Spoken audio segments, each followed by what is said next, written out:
Hello, everyone. Hopefully, I'll be able to hold a signal here and do this little podcast for you all. This is just going to be somewhat of an informational type of podcast. It probably won't be very long, but it's just kind of like a little primer or a little bit of beginning. I'm going to have to keep my glasses on. These are my readers because I am going to read some notes here that I've made preparing for this podcast.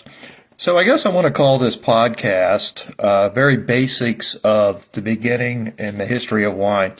I've really got the allergies teasing my nose here. Let's talk about wine. Archaeologists have found lots of interesting histories or lots of historical artifacts pertaining to wine. The general thought is that wine was first made in the Caucasus Mountains of Eastern Europe. The Caucasus Mountains in Eastern Europe is the area of perhaps the country of Georgia and Tajikistan and some of those regions. That's called the Caucasus Mountains, and scientists and archaeologists believe that was probably the earliest that wine was ever grown, and they estimate that wine was made in the Caucasus as far back as 8,000 years. I put a podcast on here, not a podcast, but a Facebook post, several weeks back, that they found a vat of wine that was sealed. It was in a like a stone crock or a stone urn that was sealed. It slips my mind how old it was. I believe it was like 2,000 years old or 1,000 years old. But they cracked it open and found that the wine was still good. So finding wine records or traces of wine back 5,000 or 8,000 years does not seem unreasonable. Now, most likely, women were the first winemakers in the early production of wine. Why? Men had a tradition of being the hunters, and women had a tradition of being the gatherers. So women were the ones who were responsible for picking up nuts and berries and fruits and things like that around the area. So common sense would dictate, and a lot of the early Native American societies in the United States were the same way, or what is now the United States was the same way. So it's thought that women were probably the very earliest of the winemakers. Then the distribution or the movement of wine began. That didn't start right away, obviously, because you didn't have the transportation system 8,000 years ago. But some of maybe up to 1,000 BC or so, some of the early European sailors who began plying the Mediterranean made these stone transportable jars somewhat that they would store their wine in, and they would seal them and transport them from one place to another.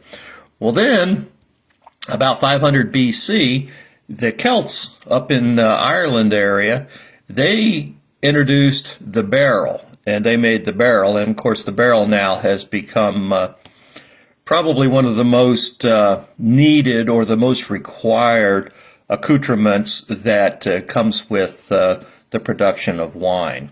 So the barrel came around about 500 BC, and so the transportation of wine after that, or the distribution of wine after that, became much, much, much easier, much more. It was very easy to transport barrels. They could be rolled up the planks to the boats, lashed down, and rolled off when they got to the destination.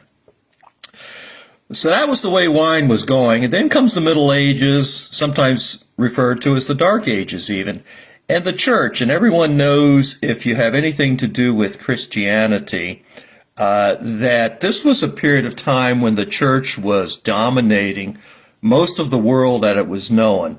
The world as we knew it as Westerners, of course, was Europe, maybe Northern Africa, Eastern Europe, and maybe even up as far as Scandinavia.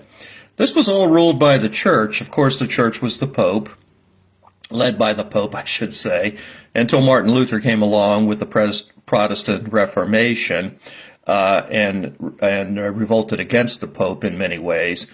But the church had taken over most of man's lifestyles, living conditions, pretty much everything at that point. Wine was no different. The church took over the aspect of wine planting, production, distribution, making and distribution. So pretty much anything to do with wine was controlled by the church. Some of the biggest regions was in the areas of what is now Italy and France. The church owned the vast majority of the land. And let me repeat that. The church owned the vast majority of the land where grapes were produced for making wine in the 1600s, the Middle Ages, so to speak. So that was an interesting period. There were no individual wineries or individual winemakers. Everything was controlled by the church. Well, then comes the voyages of Columbus and Vasco da Gama and Amerigo Vespucci and Magellan and some of these others in the 1500s, even early 1600s, late 1400s, mostly 1500s, early 1600s. They began to take grapevines to different places in the world. So there are grapevines that showed up in what is now Mexico, and even in the 1600s showed up in what is now the area of California. Now, we do know that area of California was settled by the Jesuits. And so the Jesuits, of course, were big on part of the Catholic Church and therefore responsible in their minds for wine. So the distribution of vines around the world was greatly facilitated by those early explorers in the 1600s. So, what types of wine evolved? Well, wine actually evolved. Let me rephrase that. Wine tastes evolved in different regions. And even today it's like that. You know, the Germans like their wines white and they like them sweet. The Italians like their wines red, deep dark red, and very dry. The French like a little bit of everything. They like their dry reds and they like their whites. They're not big on their sweet wines. So the taste of wines has really evolved into different parts of the world. You'd have to do a little research, and I have read the articles about which areas like the best wines. I have it here in my wine book, but I don't want to sit here and read page after page to you, so I won't be doing that. Then came the cultivation. Let me talk a little bit about the cultivation of wine. I do want to read one thing to you. I'm going to go off camera as I read this. It says, the grape variety is of vital importance in shaping wine styles. At its most basic, it determines the color of the wine. You cannot get red wine from a white grape, although you can get white wine from red grapes. After that, the choice of grape influences the level of acidity, alcohol, and in most wines, tannin, as well as the body and the style of the wine. The variety also determines how the winemaker will approach the wine. For example, winemakers would age Riesling in oak, or I should say, few winemakers would age Riesling in oak and put it through a malolactic fermentation. Conversely, no winemaker is going to prevent the malolactic fermentation of Cabernet Sauvignon. There's a couple of words there or phrases there that you may not be familiar with, like malolactic fermentation. But you do remember that I talked about the difference between red grapes and wine grapes on how to make wine. You can make white wine from either red grapes or white grapes. And the key to making, because the juice in 99% of the wines is white or clear. So what you do is, as I've said this in an earlier podcast, you squeeze those red grapes or you squeeze those white grapes to make white wine. Now, Obviously, you all know that you take the wine juice that you get from squeezing the grapes, and the grapes interact with natural yeasts and sugars in the juice. One molecule of yeast combines with one molecule of sugar in the juice, and those two molecules give off two molecules, one of carbon dioxide, which is a byproduct, and one of alcohol, which is what remains in the wine.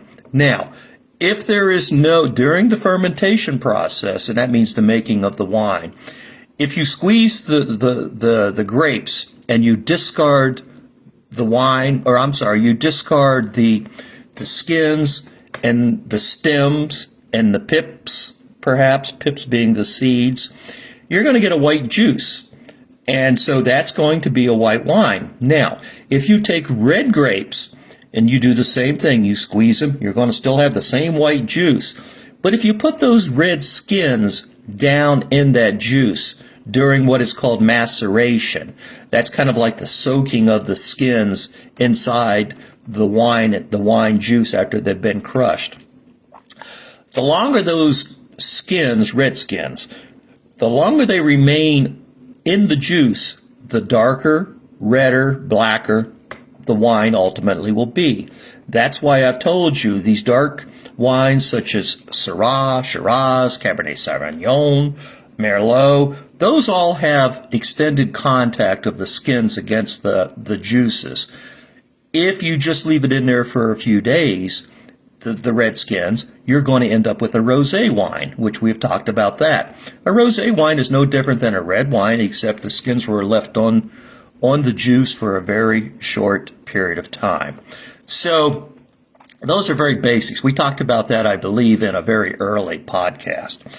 Site selection when you go to grow a vineyard is of the utmost importance.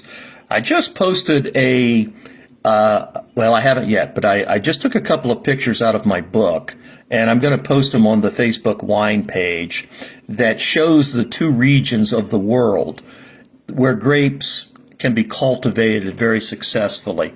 One, of course, is in the northern hemisphere, the other's in the southern hemisphere.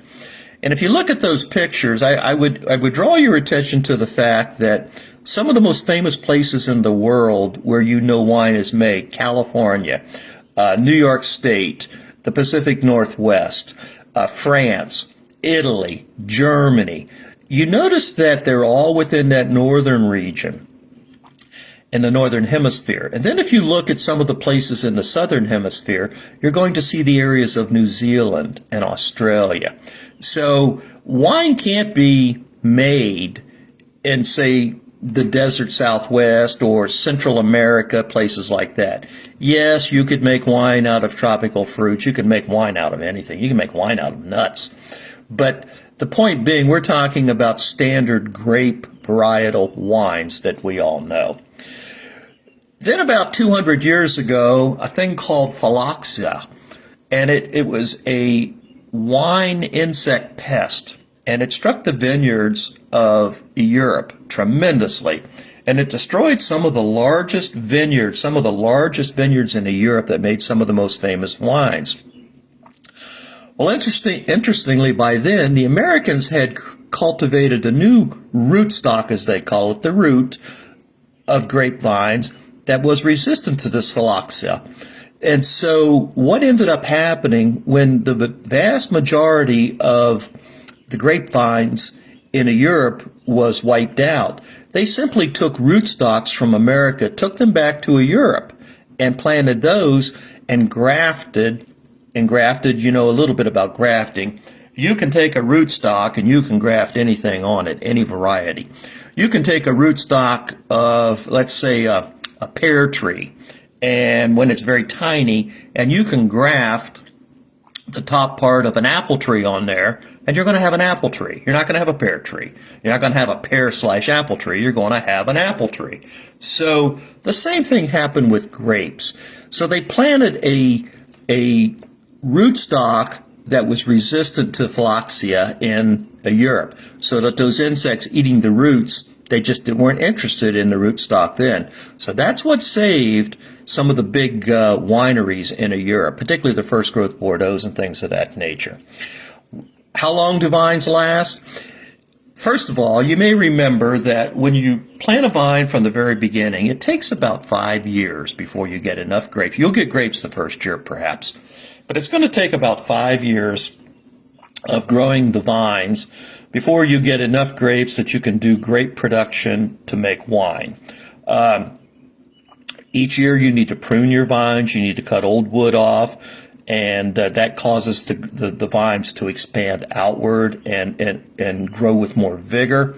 You never prune during when in the summer or the spring or the fall. You wait until the dead of winter to prune so that it doesn't kill the vines, the heat, because once the sap starts moving or the juices start moving inside the vines, you don't want to do any pruning. You might remember I grew a small vineyard here of about 70 vines about 25, close to 30 years ago. And I had 70 vines. I had a little vineyard. I had trellises, the whole 9 yards, turnbuckles, and everything else. And I could put my vines in. I had like 6 varietals, whites and reds. I put vines in, and I was getting grapes within the first year. But I tasted a few, but I never harvested them. Finally, on year 5, I had enough grapes that I made my first batch of wine. Well, unfortunately, as the story, as many of you know, after 30 years of marriage, my wife and I divorced. So I temporarily moved out of the house for about 19 months. And during that time, the vines were left on their own, and she got tired of trying to mow around them. And so she just hired somebody to come in with a chainsaw and cut down my 70 vines. So when I bought her out and got the house back after 19 months, my vineyard was gone. I could have replanted. I possibly should have replanted back then, but I didn't. And to this day, I have no vines, except one vine popped up in the middle of the yard, and every year when I'd mow, that vine would be there, and I'd mow it over. I finally got tired of mowing it over, so about 10 years ago, I just let that vine grow wild. So right out in the middle of my yard where my vineyard used to be, I have one lone, and it's a Concord grapevine, which is sweet, syrupy stuff. But it's interesting. It's kind of a memory, so to speak. All right, getting back to the age of wines. As I said, it takes about 5 years for the vines to produce, but most of your vines and vineyards only last 20 to 30 years. And so most vineyards, they're on a rotating schedule of pulling up vines and replanting new vines every year. They may dig up every year, they may dig up a certain percentage of their vines in a certain area of their vineyard and then replant them. And so they're constantly, every year, they're not necessarily expanding, but they're changing their vineyards with newer rootstock, newer vines. Now, you also will hear about old Zin vines, Zinfandel. It's not unusual to buy wine from a Zinfandel that's from 100-year-old vines. For some reason, Zinfandel really, those vines just seem to last forever. And you can go into a regular old supermarket like a Walmart or a Kroger or something, and you can find an old vine Zin for $9, $10. And they just make good wine. And that's kind of the exception. Now, when you select a site for a vineyard, you have to take into so many considerations. You have to take in the wind direction. You have to take in the terroir, which is the soil composition. You have to take in rainfall. You have to take in temperatures. All of those have to be decided. You can take a mountain in Napa Valley, California, and one side of the mountain, you're going to have a perfect location for growing red grapes. You take the other side of the mountain, a red grape wouldn't grow worth a darn. But it's beautiful and perfect for, say, a white grape because of the winds coming off of the ocean or the temperatures being moderated by sea breezes and even fog in the valleys on one side of the mountain or the other. So location is ultimately important. All right, the last thing that I want to talk about was people trying to create a vineyard also have to consider mechanical or manual harvesting. Obviously, in today's society, most all vineyards in the United States generally do use manual cultivation of their vines, even though they do use humans to harvest the grapes, individually harvest them. I want to mention one little anecdote. I went to Europe, maybe the year 2000, during wine harvest, and I traveled through France, I traveled through Italy, Switzerland, and Germany, and it was primarily I was looking for wine harvesting techniques, wanted to see how it was done. I also was buying wine, of course. And so it was interesting because I went to a vineyard in the Beaune region of France, which is what we as Americans know it as Burgundy. And that particular region is one of the 2 or 3 very famous regions in France for wine production. You, of course, know Bordeaux, which is on the western side of France. You have the Loire Valley, which is in the central portion of France. And then on the eastern side of France, over near the Swiss border, near the German border, you have the Burgundy region. Well, I was in the Burgundy region, and I watched them harvesting grapes, and an army of men had these little baskets called panniers, and they would go out into the fields with their little cutting tools, and they would cut these clusters of grapes off and toss them over their shoulder into these baskets that they called panniers, or something like that. I probably am not pronouncing it correctly. But they were strapped on their back, these baskets, and they would clip the cluster of grapes and toss it over their shoulder right into the basket. When the basket got full, they would turn around and they would walk back to these huge carts, so to speak, trailers, if you want to call them that. And they had wooden sides. They were very high, maybe 6 feet high around, and maybe 20 feet long. And they would empty their baskets of grapes into these carts. And of course, when the cart was full, then that would be hundreds and hundreds and hundreds of baskets of grapes, thousands perhaps. They would take them back to the winery for the making of the wine, the fermentation, so to speak. Another thing that I noticed was I went through a region in Switzerland. This is not an exaggeration.